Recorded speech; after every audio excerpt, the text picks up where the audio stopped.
My goodness. I'm going to ask Mark for you to answer because I don't have my headsets on. Oh, in that case, okay. Hello, caller. You're on the line, and who are we speaking to? Okay, let me tell you guys what I do with the turkey, or at least my wife. I look forward to this. You could have the turkey. I love the stuffing. But let me tell you. I know. One or two, this is Don calling. I know. You know, let me tell you, my wife makes turkey soup like you've never had. It is, I look forward to it. You could Thanksgiving's fine, but the days after that, turkey soup, I just had it tonight. Wonderful. Anyway, that's not why I called. No, but that's all right, because along those lines, I want to mention that I did mention it on Friday because my dad used to make a dynamite turkey soup. There you go. Okay. I didn't hear you guys on Friday, but... No, that's okay. So, it's perfectly fine, and I'm glad that you had mentioned that because that is a big and easy way for somebody to get rid of leftovers. And my wife actually made a real good soup also. Yeah, and healthy. She puts carrots in it and other vegetables, and it's... it's a meal in itself.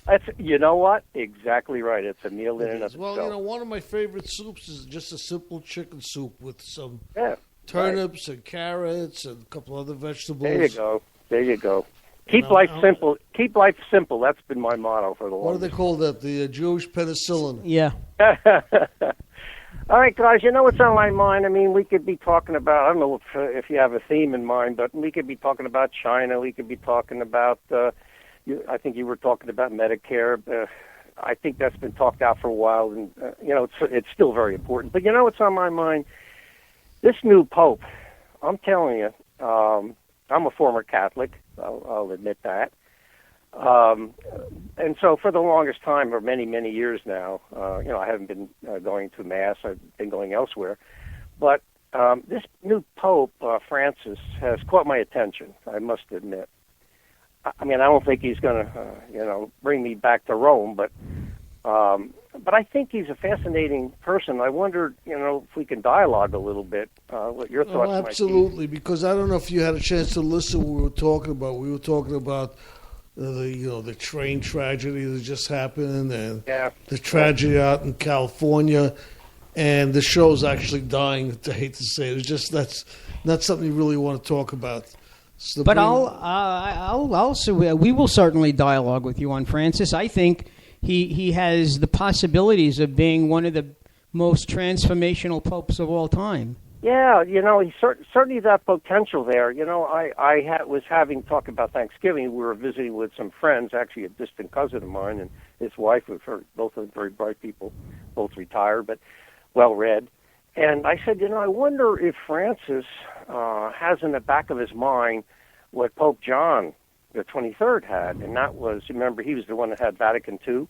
Oh, John was way ahead of his time. Oh, he was way ahead of his time, and it was also that time when we dialogued once before about Kennedy, how inspirational he was, not only to me, but to a generation and to many people in the world.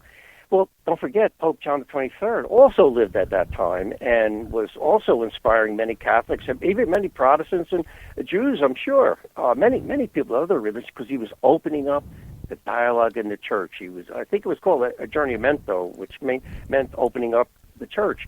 And I was so inspired at that time. And I wonder, and this is what I was wondering if you folks have thought about, or maybe some of your listeners, I wonder if he would be that transformational, if he would be someone who's thinking in the back of the mind. He certainly sounds more liberal.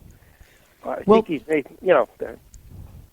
he, first of all, in his message, he said that Catholics are getting away from the true preachings of Jesus when he was preaching to the poor, about the poor, how we have to take care of one another. He said we're spending too much time on things like homosexuality and sex, and we're not thinking of our fellow man, especially at times like this. Yeah. And as you said, with John the 23rd was the first pope, I believe, to say that it was not the Jews' fault for the crucifixion of Jesus. Yes, right. And how many years did it take for that to happen? From the beginning of time when Peter was the first pope until 1960? Yep.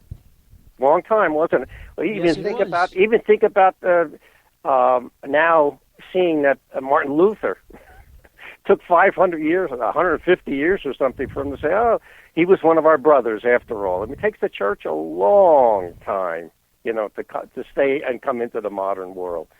I'm hoping this Pope, even though I'm not Catholic, I'm hoping this Pope can open up that kind of mentality, that kind of attitude, that refreshing attitude that we're all brothers. If nothing else, Don, it opens up a dialogue between peoples, between cultures, between religions, and that's something we haven't had in a long time.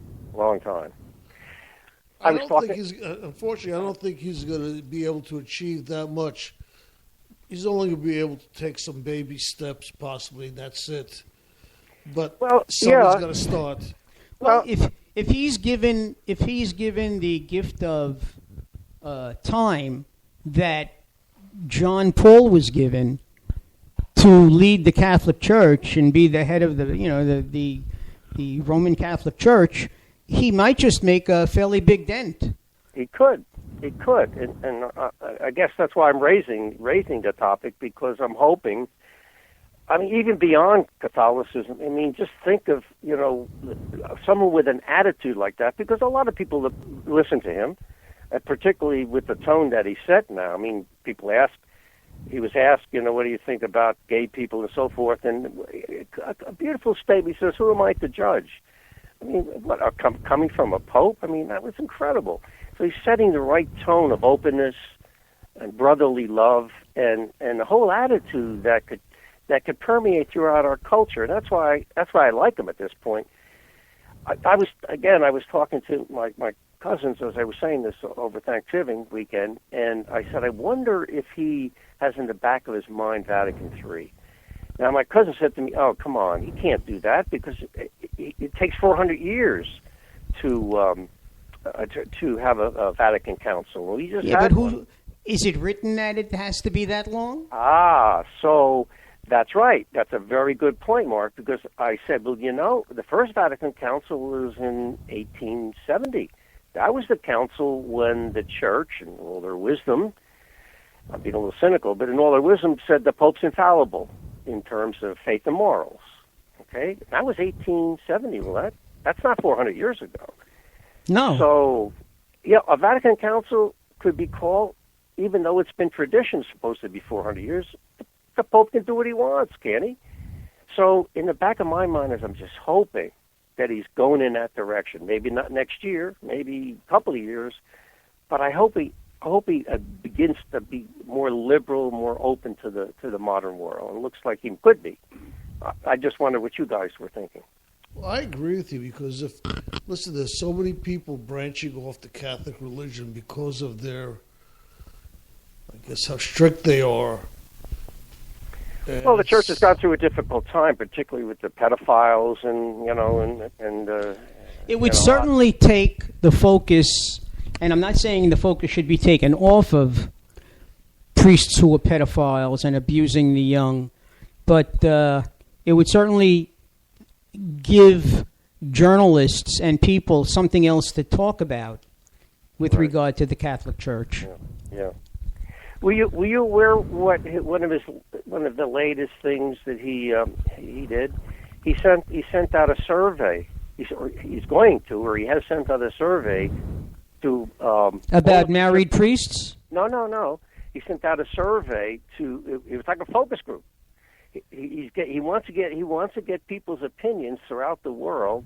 I guess the bishops would then ask the cardinals would then ask the bishops and back to the priests in each one of the parishes to get some feedback on what people are thinking and what is it they want.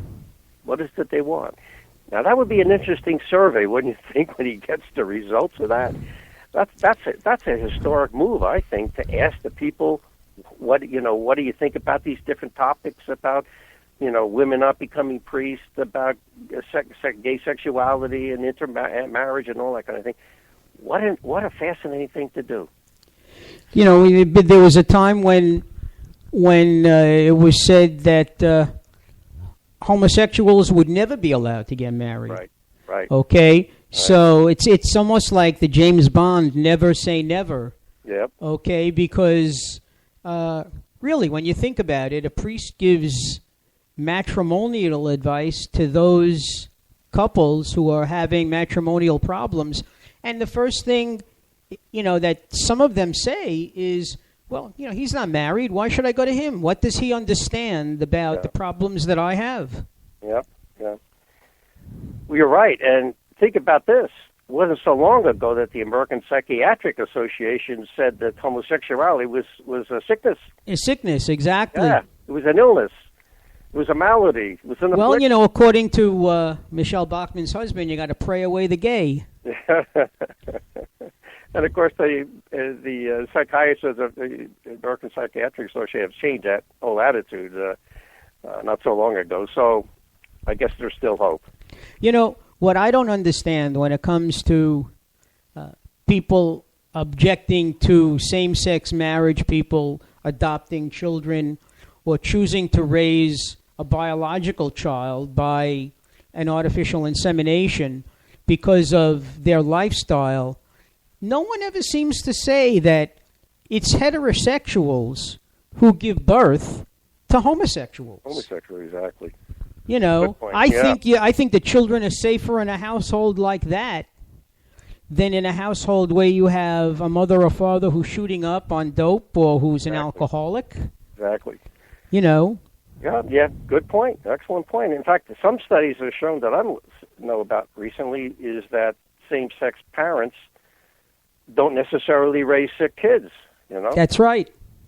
So as long as there's love, support, and guidance to same-sex parents, I think that's the important thing. There's a young man from Iowa who was brought up by two gay women, and he made a speech, I believe it was in Iowa or Wisconsin or something like that, that had everybody on their feet, okay, about the kind of life that he had. And I could really see this kid, he's not a kid anymore, he's in his early 20s, going into politics. I mean, he's the kind of person you really want to see in politics.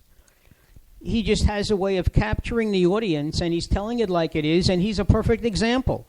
He is a grown heterosexual who was brought up in a homosexual family. Right. Again, it's not... It's biological. No, that's right. The environment is not going to make you homosexual. Exactly, and that's what they're worried about. Yeah, I mean, did the Greeks and the Romans complain about homosexuality then? I don't remember anything. It was like accepted. That. It was part of life. You had your wife, you had your mistress, or you had your lover. Yeah. If you liked young boys, I mean, the word pedophile comes from the Greek. Yep, exactly. They were the first ones to really do anything like that. Exactly. Well, this Pope Francis is an interesting guy. I mean, do you know much about his background? He's from Italian immigrants who settled in Buenos Aires. He's he's Italian by parents, but he's Brazilian by growth. He grew up in Buenos Aires, so that's Argentinian. Yeah, he's got a master's degree in chemistry. I mean, doctor's degree in theology from Freiburg, Germany. He's got an interesting background. But you know what's so fascinating? Don't you look at faces when you look at pictures? Oh, sure. You look at his face, and he's got that warm smile. There's something warm about him. He's got the eyes that sparkle. He's got a sincere look. Got a sincere, engaging. The eyes are the windows to the soul. Oh, exactly. And so, again, I'm fascinated with him, and I just wanted to. I think he's an important issue today for reasons that I already stated. So I just wanted to call in and just talk about that a little bit. Well, I want to thank you, Don, because very interesting topic. Yeah, and it's always nice to talk to you, and we both look forward to your conversations. Do you follow sports at all? Do I follow sports? Yeah. Well, I'm following football right now. But I'm actually really a Yankee fan. I mean, all right.